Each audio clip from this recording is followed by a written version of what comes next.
La falta de consensos entre las bancadas representadas en el Congreso hondureño es una de las razones por las que el trabajo legislativo se encuentra paralizado en la gestión actual. El 24 de mayo pasado, el Congreso Nacional aprobó por simple mayoría la adhesión de Honduras a la Corporación Andina de Fomento CAF. Sin embargo, el retiro del apoyo de varios de esos votos por el Partido Liberal y la negativa de la Junta Directiva de ratificar el acta legislativa con el decreto de adhesión ha impedido que se renueven las sesiones. Con estas posturas enfrentadas, ¿cómo superar la paralización del Congreso Nacional si ninguna parte parece dispuesta a ceder y prevalece la incapacidad en la dirección del Congreso para lograr negociaciones y consensos políticos?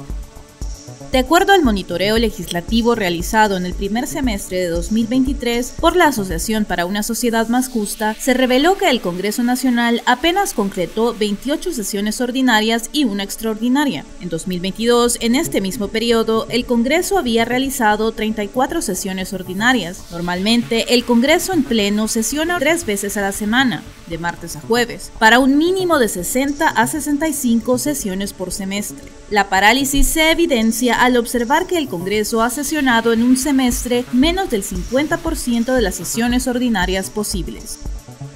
El pueblo hondureño debe saber que por la composición que tiene el Poder Legislativo actualmente, que ninguna bancada tiene la mayoría simple, entonces para cualquier decisión que se tome en el Congreso Nacional se requiere de consenso, al menos con una fuerza política más. Creo que ha sido falta de tolerancia de este Congreso Nacional el que ha impedido avanzar.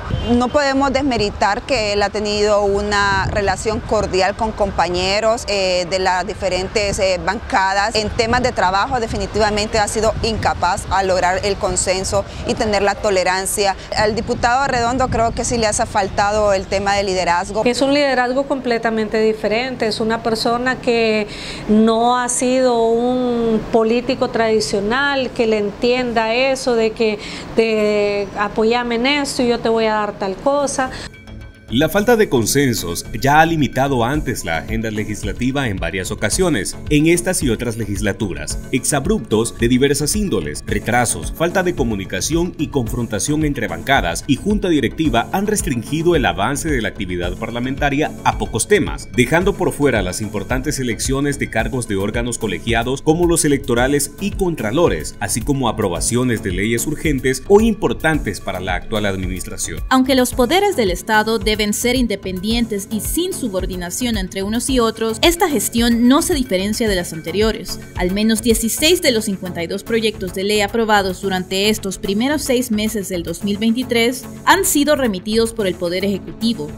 El problema que nosotros hemos tenido históricamente es que el Congreso Nacional se ha convertido en una oficina de trámites del Poder Ejecutivo y la mayoría de lo que se aprueba en el Congreso Nacional viene del Poder Ejecutivo. Lastimosamente, lo que hemos podido ver hasta el momento es que se está manejando una línea partidaria específica del Partido Libertad y Refundación. La oposición le han criticado en la forma de la falta de diálogo, la falta de acercamiento hacia ellos. Yo creo que ha faltado un poquito de humildad, un poquito de saber que cuando uno está en un poder y no tiene todo de su lado, hay que consensuar con la oposición y no descalificarlos como han venido haciendo. Y aún hay que seguir reconociendo los errores de la oposición. La diferencia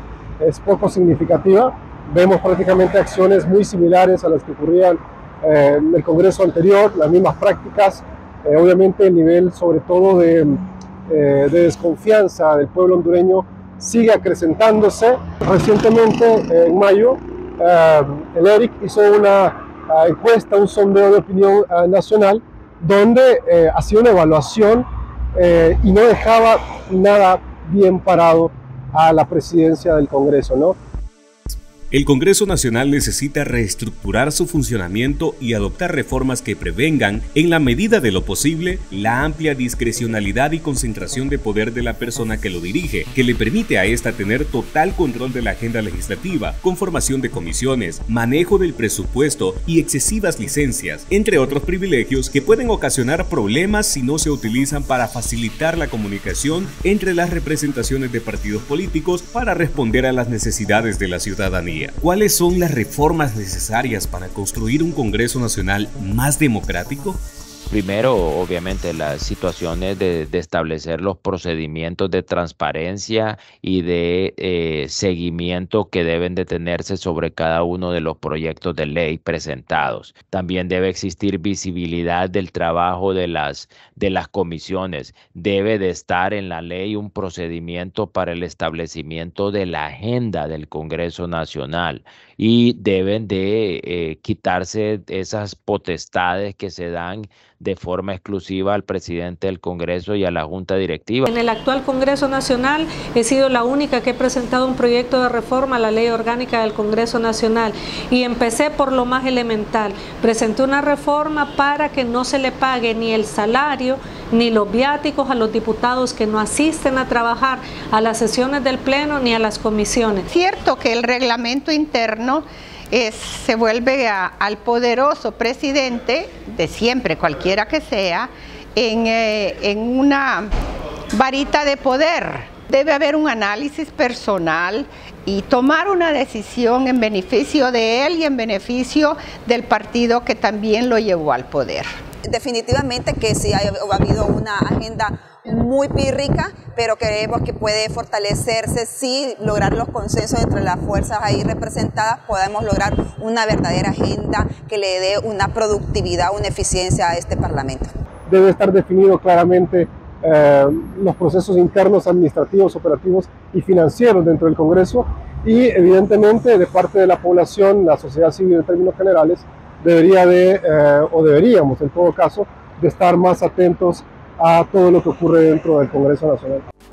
El Congreso Nacional urge de transformaciones que lo hagan más cercano y confiable a la ciudadanía hondureña. Nuestro país necesita un poder legislativo que, además de trabajar en conjunto y en balance con los demás poderes del Estado, demuestre capacidad de diálogo y acuerdos políticos que permitan a los diputados y diputadas poner manos a la obra en la tarea de legislar para el bienestar de la nación.